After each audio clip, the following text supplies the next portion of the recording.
lenha, tu nunca serás Liverpool.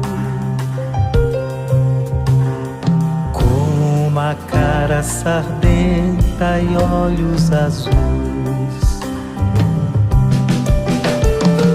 porto de lenha, tu nunca serás Liverpool.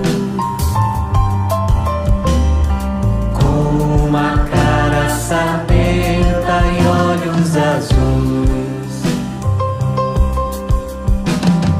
um quarto de flauta do Alto Rio Negro pra cada sambista, paraquedista que sonha o sucesso, sucesso sulista.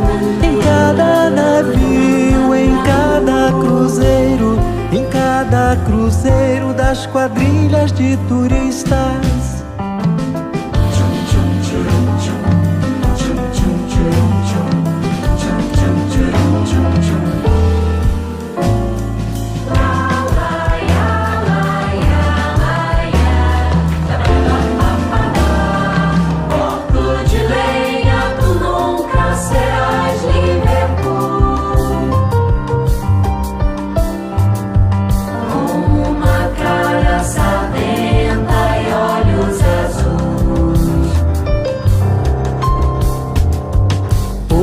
De lenha, tu nunca serás Liverpool. Com uma cara sardenta e olhos azuis, um quarto de flauta do Alto Rio Negro pra cada sambista, paraquedista que sonha o sucesso, sucesso sulista. Em cada navio, em cada cruzeiro da...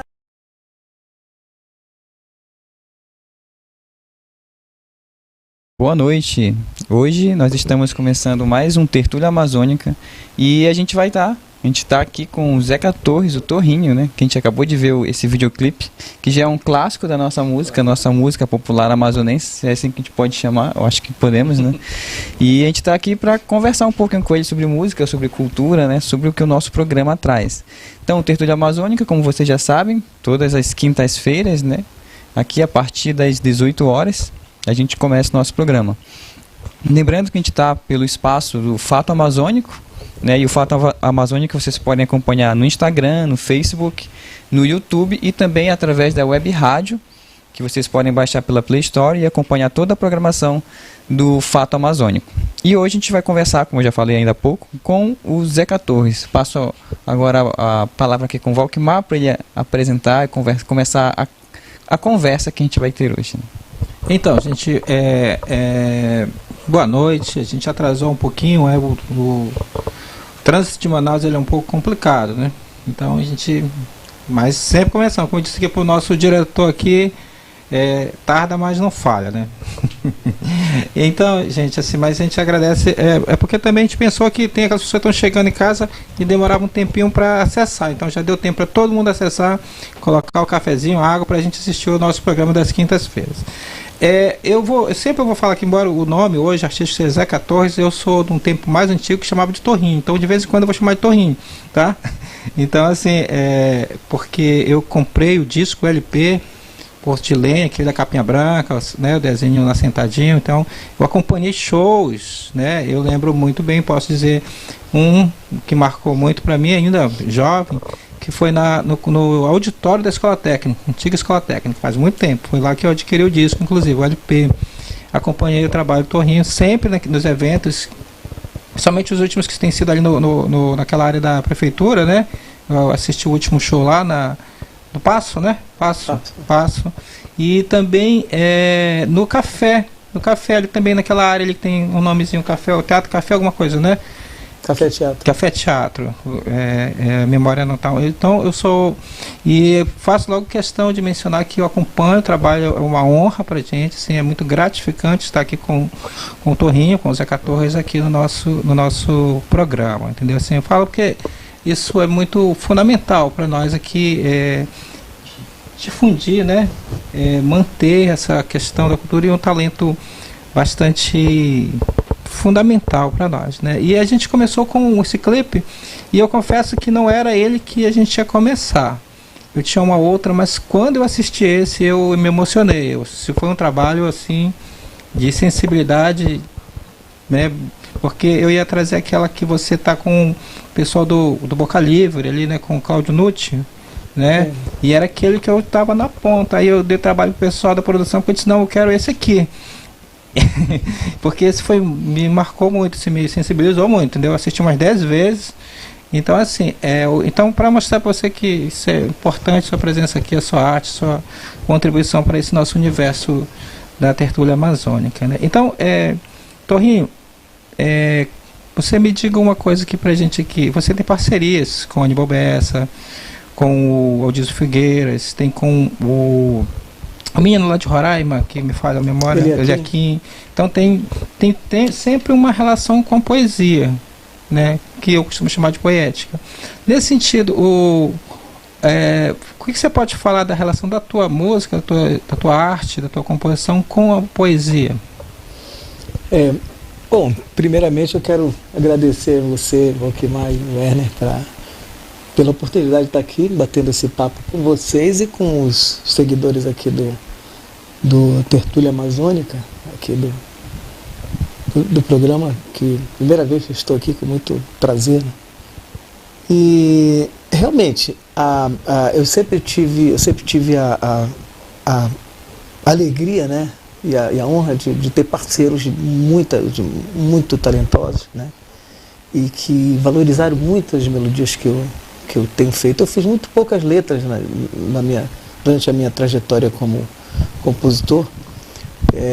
A maioria foram com foram com parceiros, sejam parceiros aqui de Manaus, ou parceiro da Amazônia, né?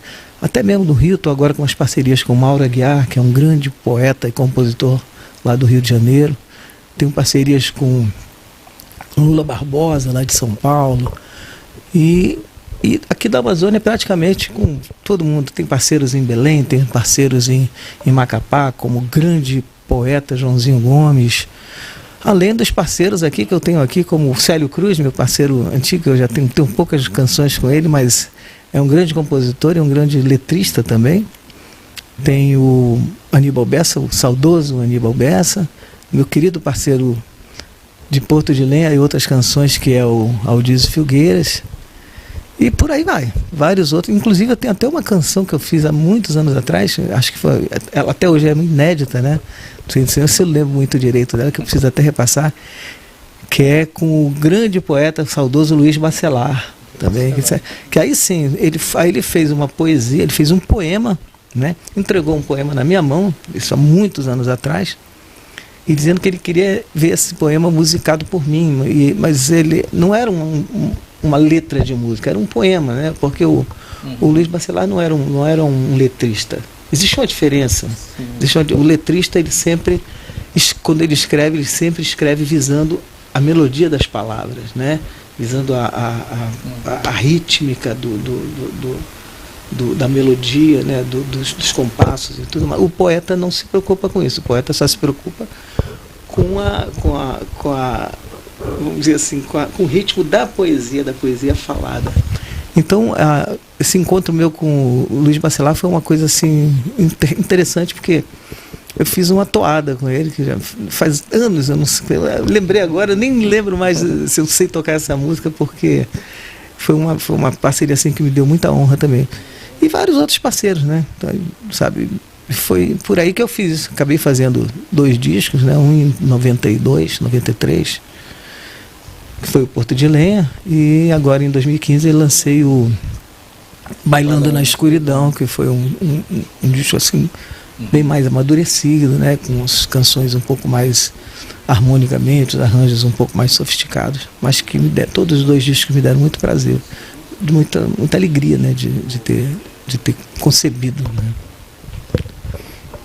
É interessante que sempre, de certa forma, a música e a poesia, elas estão juntas, né? Elas nasceram juntas, né? E continuam, né? Então, de certa forma, continua ainda essa parceria, né?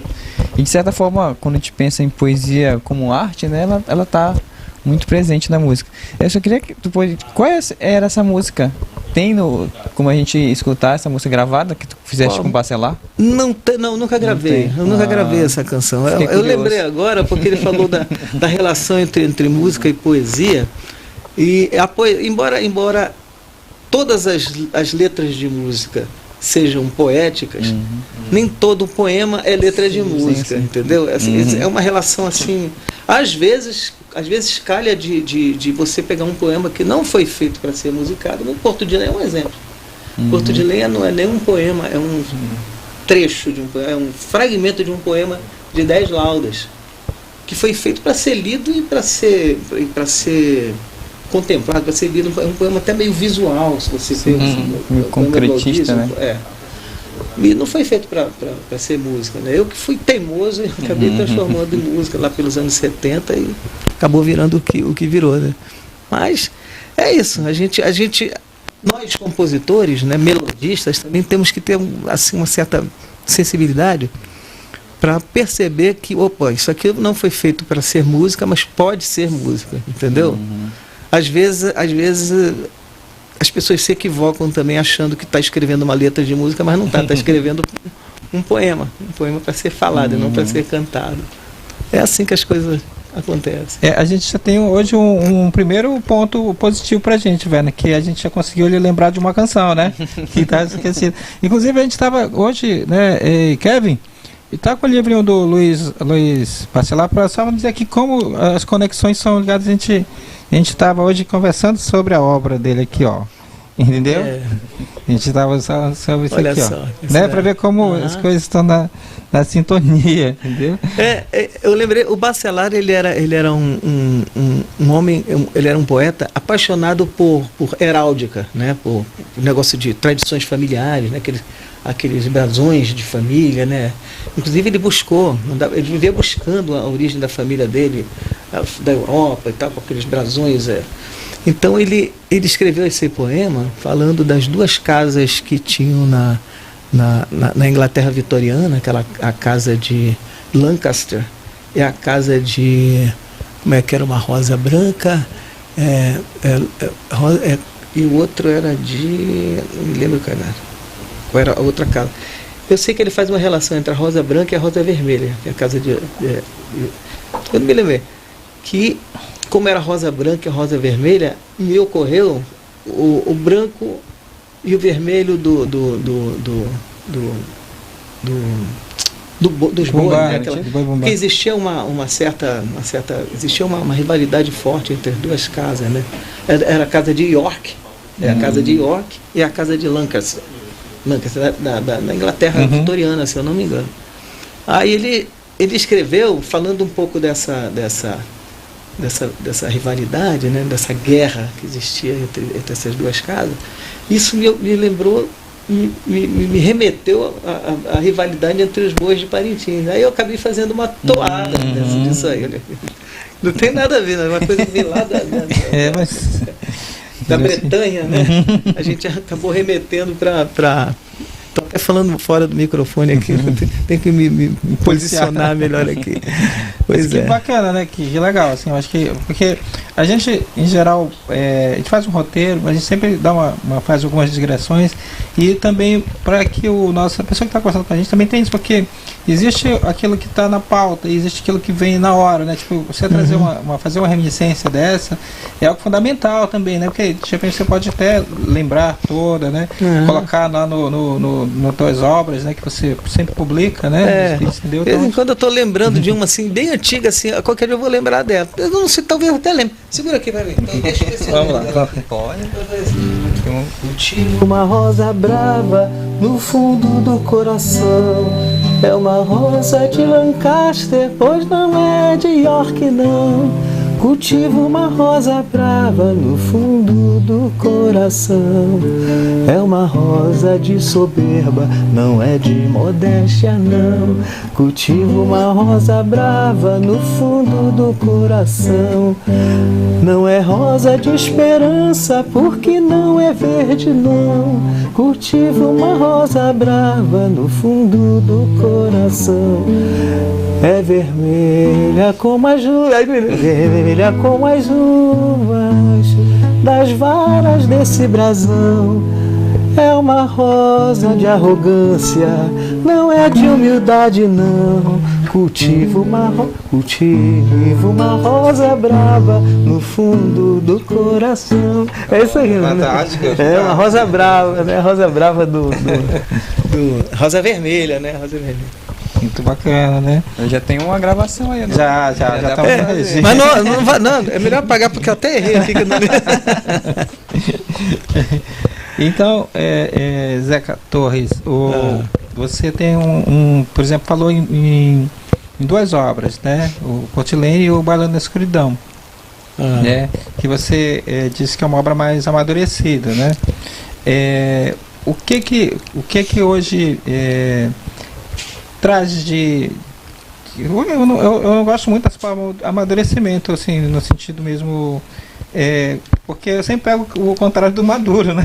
Da ideia de que é imaturo. E não é, ele é maduro para aquele momento, né? São os estágios, a fase que vai fazer a gente ter uma outra sofisticação, talvez, né? O artista, apurações de técnica, né? O que a gente conversava com o Antônio Mesquita, né? E a gente resgatou uma parte do trabalho dele que não estava muito preparado, ele estava mais para trabalhar, para apresentar a obra contextual, e a gente foi pegar, eu peguei um trabalho dele, um recorte de 70 para 80, né? E aí ele foi mostrando que com o tempo, as técnicas que ele foi usando, o conhecimento, foi apurando. Eu acho que na arte sempre vai se dar isso, né? Por isso que eu não gosto, mas é uma questão minha, né? Assim, tipo, não acho que assim, agora eu tô maduro, né? Então, puxa, aquilo eu fiz imaturo, né? Então, assim, mas assim, no sentido da tua obra, qual é uma diferença substancial, assim, de uma obra para outra? No sentido conceitual, no sentido da produção, das letras, da própria melodia, da composição em si. A gente está sempre amadurecendo, né? Nós, assim, por exemplo, o primeiro disco que eu gravei, a primeira vez que eu gravei uma música minha foi lá pelos anos 80, metade dos anos 80, num disco coletivo chamado Nossa Música. Não sei se você chegou a conhecer um álbum duplo que foi lançado em vinil, com vários compositores. Lançou vários artistas. Guto Rodrigues. A primeira vez que eu gravei, inclusive, Porto de Lenha, exato. Guto Rodrigues, que era o superintendente, o presidente da Fundação Cultural na época. Então, isso foi mais ou menos em 84, 85. Assim, coisa de 6, 7 anos depois, eu gravei meu primeiro disco solo, né, que foi o vinil Porto de Lenha, que depois se transformou em CD. E, claro, foi um acontecimento para mim, porque eu tinha a oportunidade pela primeira vez de deixar um registro do meu trabalho naquele momento. Eu tive a oportunidade de gravar outros discos solo durante algum tempo, mas eu preferi esperar o momento certo. Até para isso, para esperar amadurecer mais o meu trabalho e esperar também poder fazer um disco que fosse esteticamente, eu não diria nem esteticamente, porque eu estaria subestimando o trabalho anterior que eu fiz, mas que fosse, de uma certa forma, um pouco mais de uma produção um pouco mais cuidadosa, um pouco mais profissional do que foi o primeiro disco, embora o primeiro disco também tenha sido, entendeu? E o trabalho também. Os trabalhos de composição que eu apresentei nesse disco Bailando na Escuridão, de 2015, trabalhos um pouco mais sofisticados, claro, porque eu cresci, como todo mundo vai crescendo, todo mundo vai amadurecendo como cantor, como na música, a gente amadurece como cantor, amadurece como compositor, como ideias para arranjo, né? Embora eu não tenha sido produtor e o arranjador do disco, mas eu dei ideias ali, você sabe, a gente sempre dá aquelas opiniões e tal. E o trabalho realmente ficou mais amadurecido. E se eu gravar um disco, isso no intervalo de 23 anos entre um disco e outro, claro que houve uma diferença de amadurecimento. Se eu gravar um disco daqui a 15, 20, sei lá, daqui a 20 anos depois, se eu estiver vivo ainda, eu vou estar com um trabalho bem mais amadurecido também. É como a voz, por exemplo. Vocês ouviram agora Porto de Lenha, né? Porto de Lenha é uma música que eu fiz originalmente num tom de Ré maior. Eu cantava com facilidade há 40 anos atrás, essa música em Ré maior com maior facilidade. Até hoje eu canto, mas já é um pouco difícil, entendeu? Então, porque é a mesma coisa quando uma criança muda de voz para a voz adulta, né? Que ele já não, a criança já não consegue mais dar aqueles agudos. Quando a gente sai do adulto meio para cima, já que para o idoso, a voz também muda, igual da criança para o adolescente, entendeu? Como dizia o Mário Prata, nós somos envelhecentes, né? Então a gente muda vai mudando de voz como a criança muda de voz para adolescente também, né? E é isso que acontece. Então tudo amadurece, a nossa voz amadurece, o nosso canto, consequentemente, também amadurece. A nossa qualidade do que a gente faz também amadurece, porque a gente teve mais tempo de ouvir muito mais coisas e de aprender muito mais coisas. Entendeu? A gente vai ficando maduro e vai ficando mais experiente. E assim, todos Zé, esse sentido. A gente viu assim, a tua trajetória mais individual, esse amadurecimento individual, né? E de uma forma mais coletiva, assim, da música popular amazonense. Tu acha que teve algum amadurecimento também? Tem alguma diferença de antes para os tempos de hoje, assim? Como é que tu vê esse cenário da nossa cultura musical aqui no Amazonas? Eu vejo que se profissionalizou mais. Nós temos hoje, por exemplo, na época que eu comecei vamos dizer assim, a compor, eu estou praticamente celebrando meus 50 anos de vida artística, vamos dizer, de trajetória como compositor, né? Porque eu comecei muito cedo, comecei um garoto de 15, 16 anos que eu comecei a compor minhas primeiras canções, né? Participei de um primeiro festival, eu tinha 16 anos quando eu participei, cantando, né? Subi num palco, né? Isso foi nos 71, 72, se eu não me engano. Então já tem 50 anos aí, né? E, claro, naquela época os espaços eram bem mais escassos do que nós temos hoje, né? Mas nós tínhamos também muito menos artistas querendo mostrar trabalho, mostrar serviço do que hoje. Era muito menos naquela época, né? E tinha um agravante também, nós tínhamos uma coisa chamada censura, que os novos artistas hoje não conhecem, né? E que a gente sofria na pele. Eu comecei a compor depois com o Aldizio Filgueiras. O Aldizio sempre foi um cara contestador, um cara, sabe? E as letras, né, a gente chegava um momento que a gente já se autocensurava para não ter que submeter um trabalho nosso para um bando de engravatados para censurar, para dizer se podia ou não ser apresentado. A gente nós mesmos já nos autocensurávamos para poder pular essa etapa, entendeu? A gente tinha obras que eram censuradas, que não podiam ser apresentadas, porque por uma série de motivos políticos naquele momento, né? Mas dificuldades que hoje não existem, entendeu? E também as dificuldades que naquela época eram muito mais fácil também da gente ter espaços na mídia, porque a mídia carecia disso, era muita pouca demanda, entendeu? Que existia de produções artísticas, né? De shows, de teatro, né? Por isso que eu, logo, muito jovem ainda, eu me liguei logo no Teatro Experimental do Sesc, lá no TESC, da Henrique Martins. E foi ali que eu comecei a minha trajetória praticamente, né? Me juntei ao grupo Agente, com o Aldizio, com o Luiz Carlos Santos, ali que eu comecei a me soltar como compositor e me soltar mais no palco também. Embora até hoje eu seja meio tímido assim de palco, mas me ajudou muito naquele momento a convivência com o pessoal de teatro. Também me ajudou muito a me tornar um artista um pouco mais leve, vamos dizer. Tu falaste ainda agora há pouco no LP duplo, é a nossa música, né?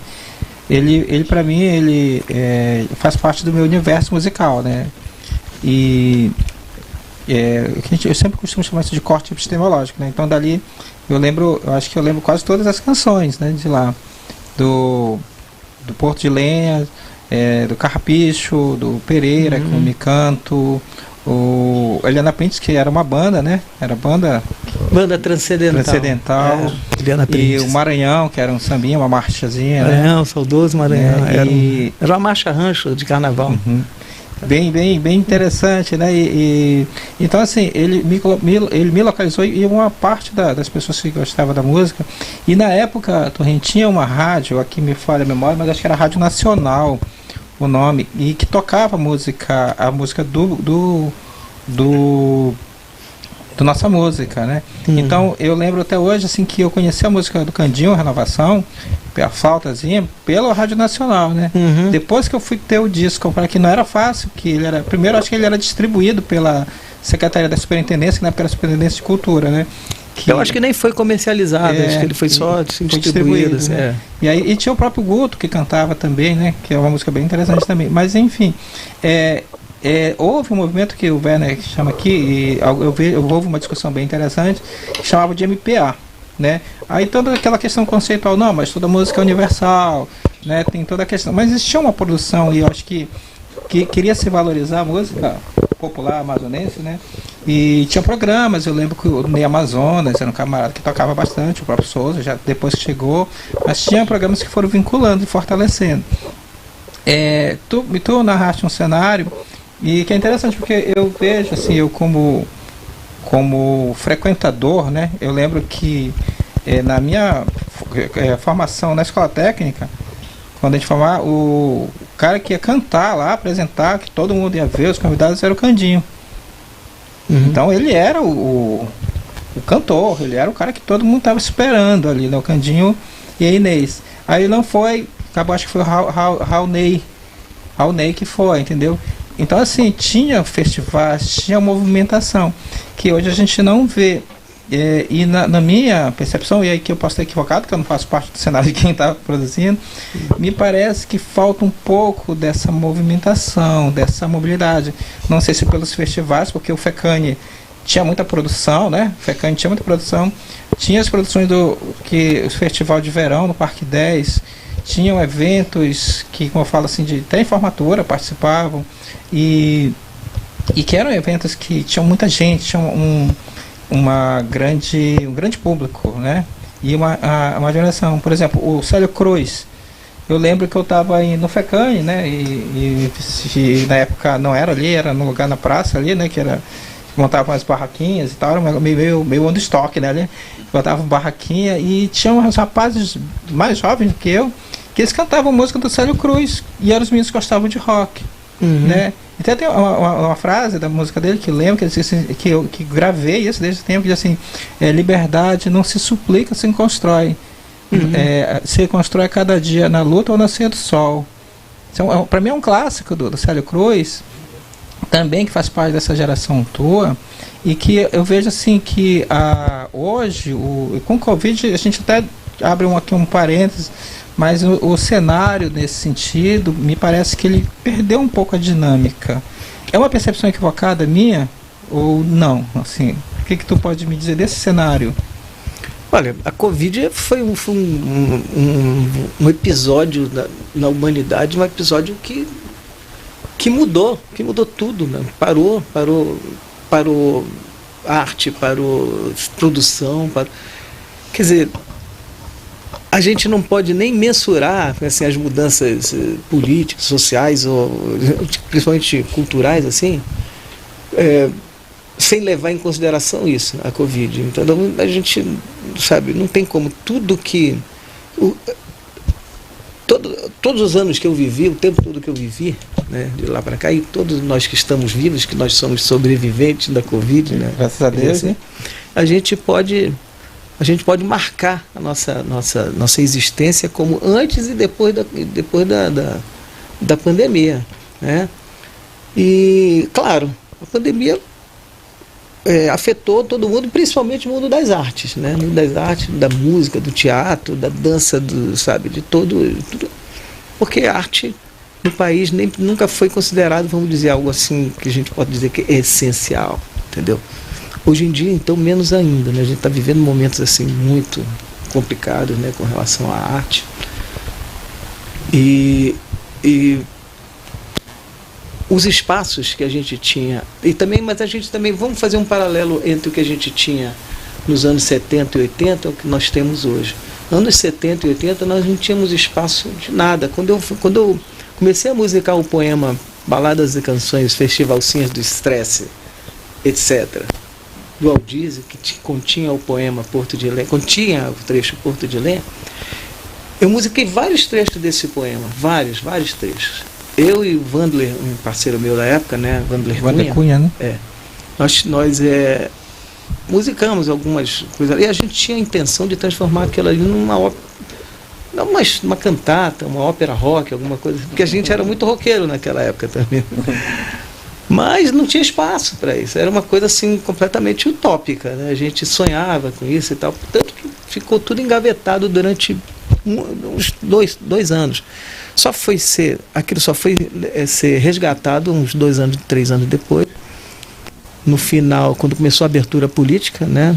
Já no final do governo, dos governos dos militares, nem bem no final, mas quando começou a abertura, a perestroika, aquela coisa, começaram a ser liberados as obras que estavam proibidas pela censura, né, os espetáculos e tal. Foi quando saiu da gaveta Porto de Lenha para ser cantada pelos atores numa peça do Márcio Souza, Tem Piranha no Pirarucu.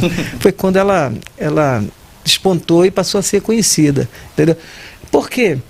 Tudo que a gente tinha feito ali, aí depois disso começaram a aparecer os espaços e a gente começou a mostrar aquelas obras que a gente tinha composto daquele grande poema, num grande show no Teatro Amazonas chamado Bola de Cristal, eu, Wandler Cunha, Adriano Gifone, mas era assim, o único espaço que nós tínhamos para fazer shows era o Teatro Amazonas. E o Teatro Amazonas, a gente não tinha à nossa disposição todo dia, todo mês, todo ano, né? Era uma vez ou outra, né? Hoje nós temos espaços um pouco mais, nós temos um pouco mais de quantidade de espaços do que naquela época. Então, hoje é mais fácil você ter um trabalho e mais também, né? Hoje você tem estúdios de gravação. Na época nós não tínhamos estúdios de gravação. O disco Nossa Música foi gravado ao vivo. Uma parte dele num salão do Novo Hotel, outra parte num auditório do Secomis. Foi assim, né? Com equipamento de gravação ao vivo, de uma forma bem assim, eu não diria amadora, mas de uma forma um pouco precária, né? Torrinho, tu falaste no Wandler, é o nome certo, Wandler Cunha, né? Wandler Cunha. E ele também tem uma canção no Nossa Música, que eu acho que é cantada pela Cátia Maria, né? Tem a Cátia. É tipo uma canção, assim, um lamento. Mas bem visceral, né? Eu lembro que a última frase é a seguinte: aqui estou. De novo, pela palavra solidão, né? Eu sei que diz o seguinte, no final é o seguinte: ergo um brinde à vida que me deixa viver sem você, né? Mas ela é bem intensa, né? Ela é uma música. É uma música de fossa, né? Que não tem nada. Que é uma coisa que não tem nada, assim, não parece muito com o gênero do Wandler, que o Wandler é roqueiro, né? Bitomaníaco e roqueiro. Parece que trouxe uma carga meio do blues ali. E você falou no Covid, a música que você fez uma composição agora, que chama-se Sem Oxigênio, foi. Você podia cantar pra gente? Sim? Ou não? Eu não sei se eu me lembro, acho que eu não lembro da letra, porque essa música eu fiz tão rapidamente que foi assim, igual o Liaquim mandou pra mim a letra, né? Ela falou: parceiro, vamos fazer uma música, eu tô sensibilizado com a questão da falta de oxigênio em Manaus e tal, ele lá de Roraima, né? Mandou essa letra para mim, aí eu peguei a letra, o Eliakim, como é compositor também, então ele escreve, as letras dele são muito, muito gostosas de musicar, porque elas já como eu falei para você, elas já são melódicas, né? Aí eu comecei a fazer a melodia, né? Melodia tal, em coisa de 2 dias eu mandei para ele: olha, tá aqui a música. Ele: que maravilha e tal. Eu falei: parceiro, eu vou tentar fazer um clipe disso aí. Eu chamei a Márcia Siqueira, né? Chamei João Paulo, né, um parceiro que toca percussão, né, e Cláudio Abrantes. Aí fizemos um trio, né, eu e a Márcia cantamos de dueto, aí botamos no nosso canal do YouTube, né, o Porto de Lenha, o nosso canal Porto de Lenha. E teve uma boa aceitação. Agora é uma música que fala de uma tristeza, né, que é uma tristeza que o clipe mostra imagens das pessoas sofrendo, né, na porta das unidades de saúde, que foi um momento muito triste que nós vivemos aqui. A música é um lamento. Deixa eu ver se eu não sei, talvez eu não lembre a letra, mas eu não... Janeiro sem sal, janeiro sem sol, sem praia, sem luz, sem luar,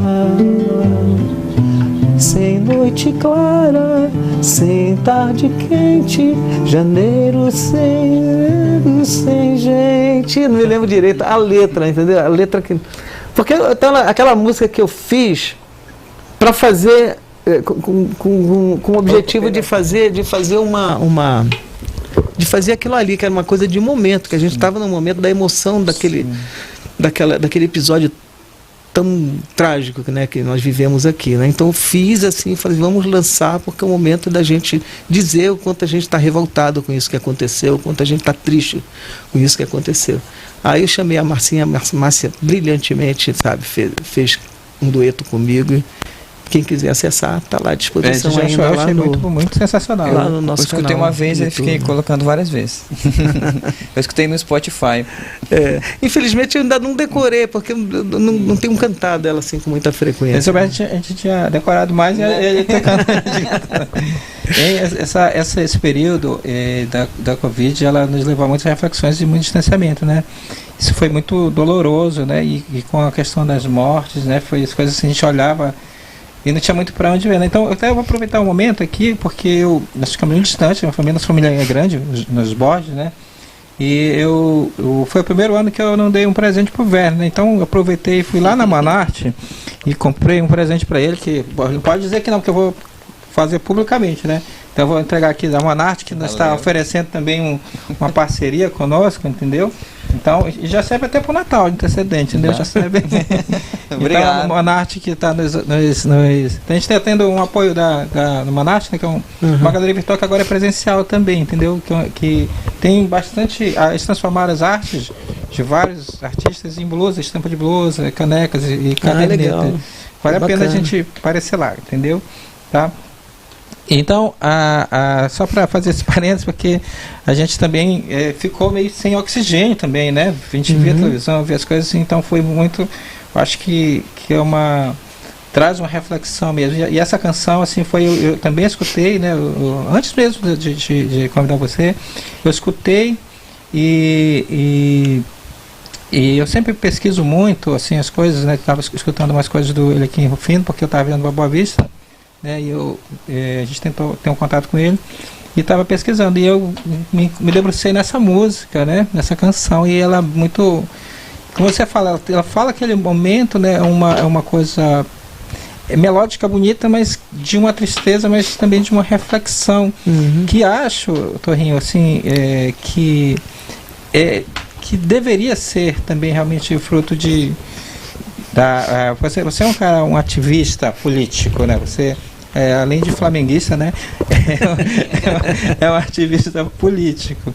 E o que acontece? Então, você, como um camarada da composição que vai chegar às pessoas, esse lamento, essa reflexão, ela é importante para sensibilizar, né, as pessoas, né? Acho que a arte também tem essa função, né? Ela é um instrumento, né? Como diz a música do Belcó, é uma arma quente. A arte é uma arma quente, né? Então, acho que traz um pouco, eu não sei se eu estiver falando equivocado, você me corrige, que a gente aprende, né? Porque, assim, o Aldísio, quando traz lá, mesmo no Porto Lenha, eu li 2 obras do Aldísio. Eu acho que é Manaus, um livro pequeno, que é bem visceral, e Malárias e Outras Canções Malignas, né? Então ela traz a coisa de Manaus mesmo numa forma muito visceral, muito recorte de uma realidade social. E ele me impactou muito, o Aldísio, né? Me impactou muito com a forma dele, né? De escrever, de traçar os seus versos, né? E vejo que essa é uma função também, né, da crítica, não a crítica pela crítica, mas uma crítica que tem uma sua função, sua essência epistemológica, tem a sua função de reflexão, né?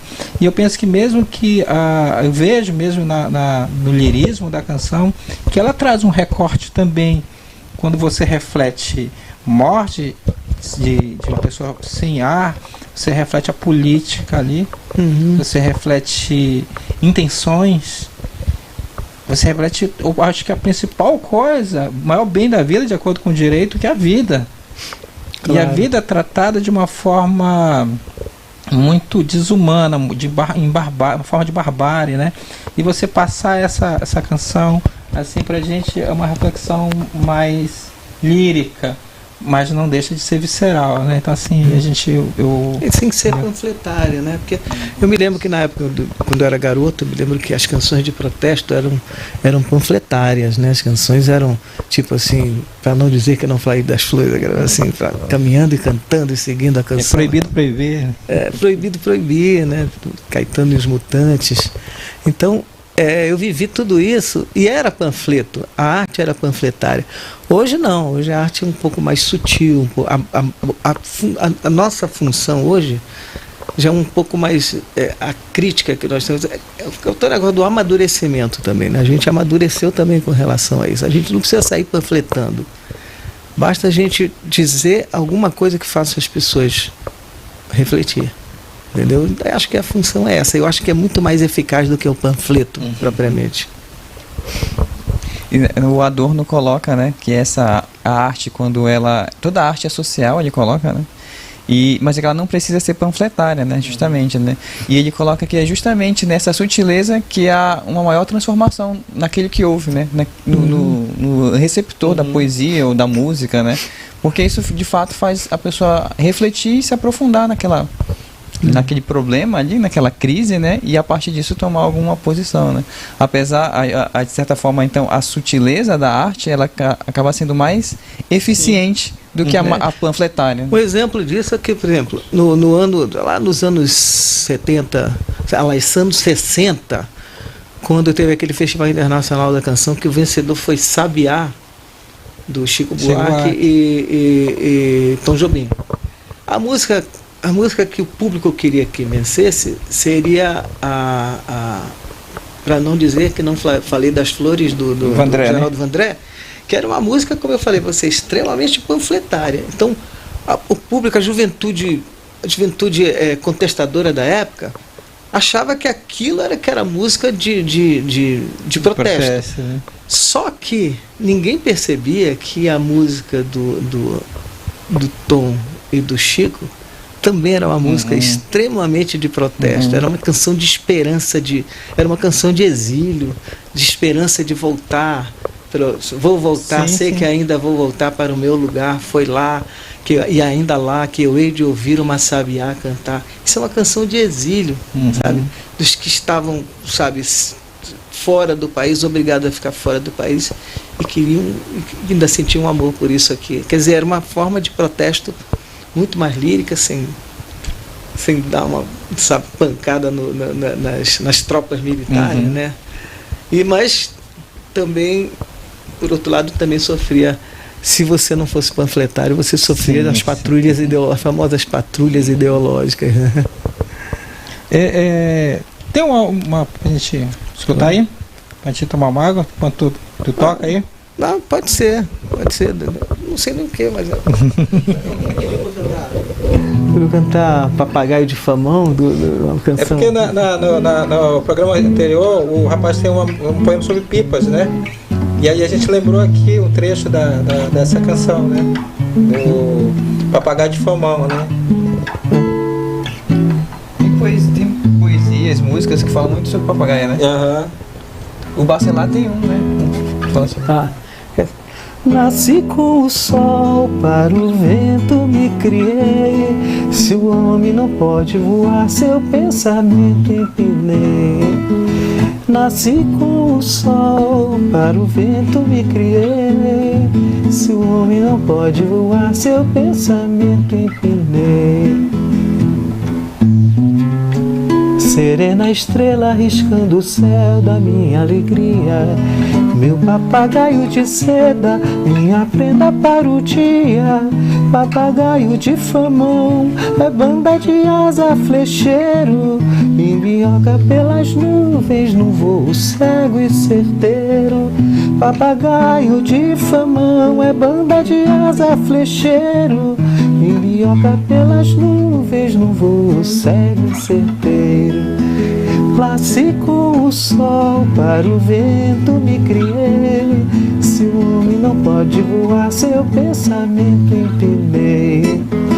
Nasci com o sol, para o vento me criei. Se o homem não pode voar, seu pensamento empinei. Serena estrela riscando o céu da minha alegria, meu papagaio de seda, minha prenda para o dia. Papagaio de famão, é banda de asa flecheiro, embioca pelas nuvens num voo cego e certeiro. Papagaio de famão, é banda de asa flecheiro, embioca pelas nuvens num voo cego e certeiro. Nasci com o sol, para o vento me criei. Se o homem não pode voar, seu pensamento empinei. Fantástico, né? Aníbal Bessa, saudoso Aníbal Bessa. Essa música é bem nostálgica, bem, assim, né?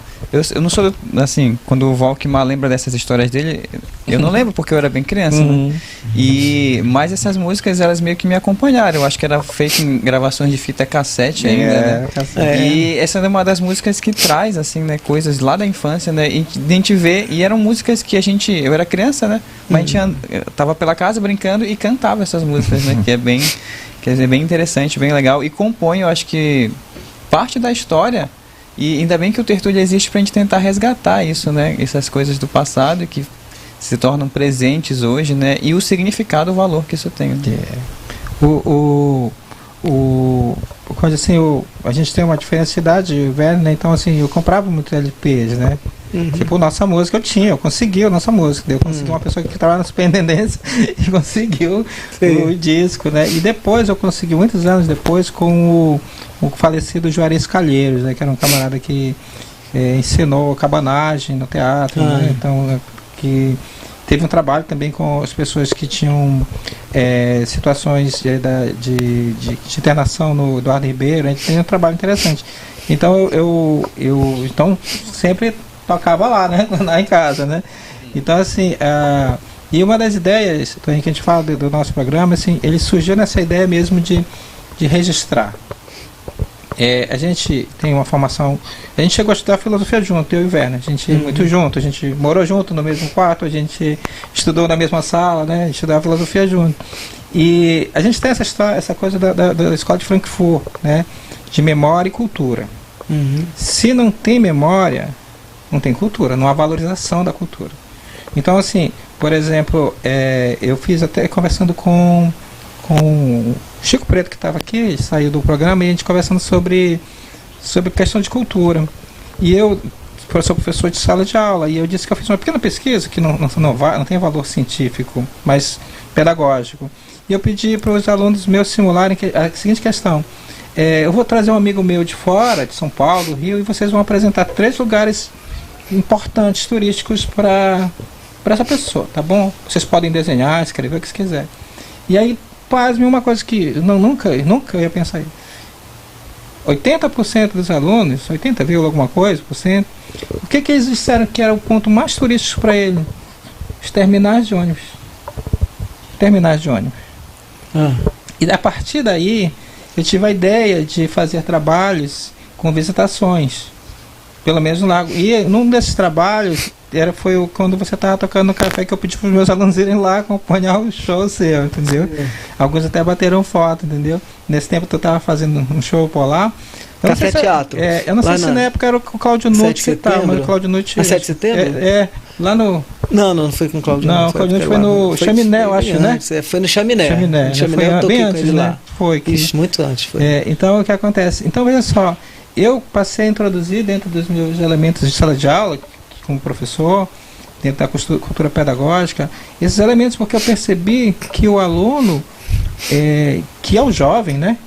Ele está muito distante. E a gente tem, como professor, como ativista da cultura, tentar aproximar isso, né? E se você olhar a política, e aí a gente não quer entrar muito nessa área, mas não me parece que há uma política de implementação que ela veja esse link, né? Então, assim, me parece que as coisas ficam, o trabalho lá, você tem que divulgar e tal, não há uma... eu lembro de terças culturais, que virou quinta cultural, mudou o dia, né? E não tinha, mas não era um dia só, né? Então também chegou a ter um tempo em que as músicas, elas fizeram parte dos livros didáticos. Tem pouca gente que lembra disso. Mas as partes, tipo, Pássaro Canto Cativeiro, do Pereira, Renovação, entraram no livro didático, na parte de arte. Então, assim, é isso que eu digo assim, há uma questão de política pública, política governamental, que pode fomentar mais, né? E assim, o que eu coloco é que o nosso trabalho, ele, na nossa pequena contribuição, ela tem essa ideia, tipo, de chegar às pessoas. Vai estar registrado, né, para hoje, para amanhã, para 10, para 20 anos, entendeu? Então, no dia ele serve para pesquisa, ele serve para dizer o seguinte: nós fizemos, nós estamos contribuindo, entendeu? Na nossa pequena centelha, entendeu? Então, assim, como eu disse o seguinte, o Werner conhece algumas coisas como jovem, porque eu escutava. E ele vai passar para os filhos dele. O Kevin tem 20 e poucos anos, ele conhece músicas que a geração não conhece, né? Então, o que acontece? É isso que eu falo, assim, a gente tem essa importância, esse interesse, esse escopo de fomentar, né? É a nossa pretensão, não vaidosa, mas é uma pretensão nossa. Por exemplo, que o teu nome, que eu acho ser quando eu escrevo lá no Face, lá, não é uma propaganda, é o que eu sinto. Eu acho que você é um compositor de nível nacional, né? As suas canções, tipo, quando eu vejo você com Cláudio Nutti, e eu gosto muito de Cláudio Nutti. Ele tem um projeto que é isolado, pouco conhecido, que é até cantar Boiadeiro, do Luiz Gonzaga. Pouca gente conhece a obra dele, mas assim, dentro desse universo, eu quando vejo o Boca Livre, eu não vejo que o Boca Livre seja melhor. Tem uma importância, mas assim, eu vejo que você faz parte desse cenário nacional. Então, para a gente é muito gratificante mesmo ter. Eu estava prestes a fazer um trabalho com o Boca Livre quando eles brigaram lá e acabaram. E foi o Maurício Maestro que produziu um disco teu, não foi? Infelizmente, foi o Maurício Maestro que foi o criador do Boca Livre, foi o mentor do Boca Livre e foi o responsável pelo Boca Livre ter terminado por causa do negacionismo, por causa das questões políticas, né, e tal. Infelizmente. Eu nem sabia dessas coisas todas. Não, isso foi. Eu estou falando aqui porque isso foi divulgado fartamente na imprensa, o motivo deles terem terminado, né? Eu estava até. Tinha marcado até para fazer um trabalho com eles, já estava tudo certo e tal. Quando houve a briga lá, aí acabou. Uma pena, né? Um grupo tão. Com mais de 40 anos de um dos grupos vocais mais importantes da música contemporânea brasileira. Sim. Eu sempre gostei muito de música vocal, sempre acompanhava, desde os cariocas, MPB4, Quarteto em Si, né, Céu da Boca, Arranco de Varsóvia, que é um grupo de samba maravilhoso. Aliás, até o clipe que vocês viram aqui no início, que eu fui com um grupo vocal de jovens vocalistas lá do Rio de Janeiro, Subverso, eu gravei no campus da Fiocruz, lá em Manguinhos, no Rio, que esse clipe foi gravado lá. E o que fez o arranjo vocal foi Paulo Malaguti Pauleira, que é um grande músico, arranjador de vocal, principalmente especialista em arranjos vocais, né, que trabalhou com o Céu da Boca, com o Arranco de Varsóvia, que ainda existe, eu acho, e hoje ele toca no MPB4. Ele é o grupo MPB4, que é muito antigo, né? Já tem mais de quase 60 anos aí, né? Quando o Magro, que era vamos dizer, o líder do grupo, faleceu, né? O Paulo Malaguti Pauleira entrou no lugar do Magro, né? E ele é um grande músico também, o Paulo Magro. Então chamei logo ele para fazer o arranjo vocal de Porto de Lenha, e foi um resultado muito legal. Tem uma participação? E Kevin, tem sorteio, Vanessa? Na outra quinta? Sorteio na outra quinta, então. Jonatas Oliveira. Tem Carla também, a Carla também mandou aqui um abraço. Nube Evandro. Ariano. Então são nossos. Então, comentando, a gente precisa aqui, né, agradecer a nossa Werner, perguntas? A gente ainda tem tempo? Tem, eu tô. É porque até passei já o ofício pro OTV, que o nosso público está pedindo que aumente um pouquinho o tempo, entendeu? Né, a gente vai conversar aí, porque Então, tem programa. Então, dá pra cantar mais uma aí? Dá? Claro. Vou botar O do Bailando? Eu vou cantar o Bailando, então. Bailando. Bailando, que é a toada que eu fiz, que é uma toada que eu fiz em homenagem ao Tripa do E o Boi. nosso amigo ali é da toada. A gente fez uma viagem que foi 5 horas e foi só toada. Já faz tempo que eu só danço, feito tripa do meu boi. Não me queixo nem me canso, se não sei pra onde ele foi. Se ele é preto, se ele é branco, se é de estrela ou coração. Eu só sei que aguento o tranco, bailando na escuridão. Eu só sei que aguento o tranco, bailando na escuridão. É boi, meu boi, quando desponta na arena e faz brilhar de emoção. Os olhinhos da morena disparam meu coração, ao mesmo tempo me acalma. Se eu carrego seu corpo é porque eu sou sua alma.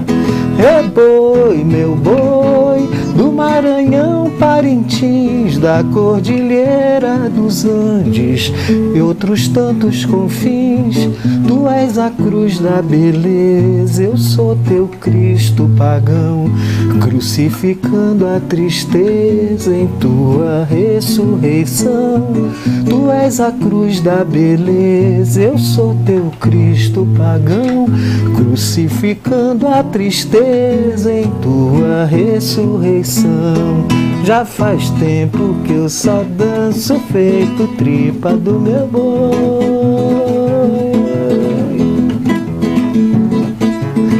É bumba, é boi, ano que vem, mês que foi. É bumba,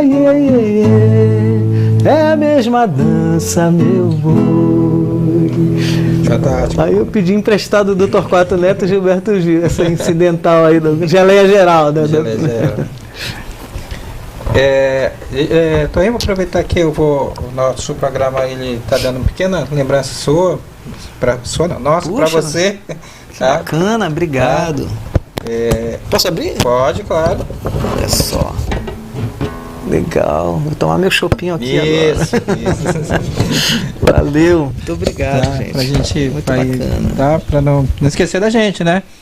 Tá, Claro. tiver atividade, trabalho novo. Inclusive, gente, a gente tá com, graças a Deus a gente conseguiu ter bastante agenda, né? De procura de artistas só que a gente tenta equilibrar aqui, a gente tenta colocar tipo um homem e uma mulher, entendeu? A gente tenta tem toda uma política de inclusão, né? Então, para balancear teatro, arte, poesia, entendeu? A gente tenta e assim, mas a gente coloca à disposição. Quem quiser colocar para a gente divulgar o programa, se tiver show, tiver atividade, mandar aí, procura o Instagram da gente, do Tertúlia, tem Vanessa Borges Tertúlia e tem o Tertúlia Amazônica. Qualquer um dos dois, vocês podem mandar que a gente diz a programação aqui, o que a gente pode ajudar, a nossa ideia de fomento, tá? Também a gente tem que agradecer, gente, a Valer, a editora Valer, tá? Que nos possibilitou alguns livros para sorteio. Tá? E o livro de sorteio é o livro do Antônio Mesquita, La Belle Vitrine, que vai ser sorteado junto com uma caderneta, essa caderneta bonita aí. Olha como é bonito, Torre. Ali, a Otônia, grande artista. Então, foi meu colega, eu tive aonde ele foi meu contemporâneo de faculdade, nós fomos da turma nós fizemos comunicação social juntos. Esse Antônio não conhece, né? Quem que não conhece o Antônio? Colega meu. Então vai ter essa caderneta e a obra dele, que vai ser pro sorteio, tá? Então assim, quem está participando, essa ideia é essa. E o livro foi a editora Valer que nos apoia culturalmente para a gente, né, proporcionar assim, um brinde para nossa audiência, tá? A gente tem 2 minutos. Considerações finais, como diz o bom TCC, né? Bom, mais uma vez agradecendo você, Valquimar, Werner, pelo prazer, pela oportunidade de estar aqui conversando, batendo esse papo legal, esse papo proveitoso, né? Assim, prazeroso. aqui com vocês todos, com todos que estão aqui nos assistindo. E é sempre bom a gente estar falando do nosso trabalho, a gente está falando do que a gente, como a gente cresceu, do que a gente pretende fazer ainda, né, com a nossa arte, com a nossa música. E legal estar conversando com pessoas como vocês, que são entusiastas da música, que são artistas também, artistas da comunicação, da comunicação que prestigia as artes em geral. Isso é muito legal. Estar aqui é um grande prazer e espero poder voltar aqui outras vezes. Já está convidado. Se precisar, foi só antes do governo encerrar que acho que você lançou o Bailando na Valer, não foi? Teve uma atividade sua lá uma vez? Foi, na verdade foi. Eu tive lá, eu lancei eu fiz um pré-lançamento do disco lá, que foi uma tarde de autógrafos, né, assim. Aí depois eu fiz o lançamento oficial mesmo, que foi um show no Teatro Amazonas com vários convidados, né? Isso foi em 2015. Porque eu lembrei da Valer e eu lembrei que eu estive lá, que ainda estava terminando. Foi uma prévia. Eu já estava com os discos e tal, e fiz uma tarde de autógrafos lá. Foi muito legal. Então, a gente te agradece as suas palavras, né? A gente está aberto aqui para o seu trabalho, o que precisar da gente, na nossa pequena contribuição, né, Werner, né, Kevin? Vanessa, o TV, todo o grupo aqui está assim, à sua disposição, tá? Werner? Eu quero agradecer de uma forma até pessoal mesmo, porque te escutar, assim, né? Lembro que quando eu era criança, escutava ainda nos discos, ali no LP, às vezes na fita mesmo, né? E te ouvir tão perto, assim, tão próximo, então, de certa forma mais, assim, íntima mesmo, né? Assim, que está bem próximo, né? É um privilégio muito grande, de fato, né? E como o Volkmar falou ainda há pouco, né? Eu acho que estar diante de um artista, assim, né? Um artista, a gente pode dizer que é um grande artista mesmo do Brasil, né? Sim. Assim, né? É um privilégio tremendo mesmo, assim, eu me comovo um pouco com isso, né? E eu só agradecer por você fazer parte aqui do nosso programa, do nosso Tertúlia, né? E a gente encerra, né? Sim. Tem que encerrar, tem que falar ali da nossa grade de programação, antes de encerrar de vez. Terça-feira a gente tem o Status Manaus, às 5 horas.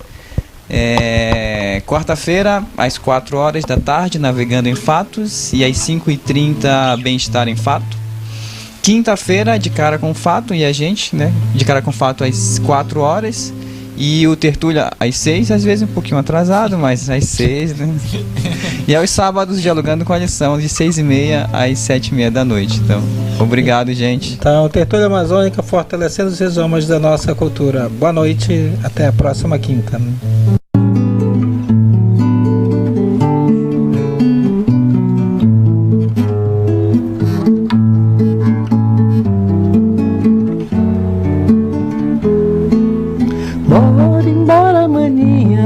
Hoje é dia da padroeira, vai ter bingo de frango assado e forró de da olheira. Vai ter cabocla assim, arrequebrando as cadeiras, que eu tenho até dó de mim quando acabar.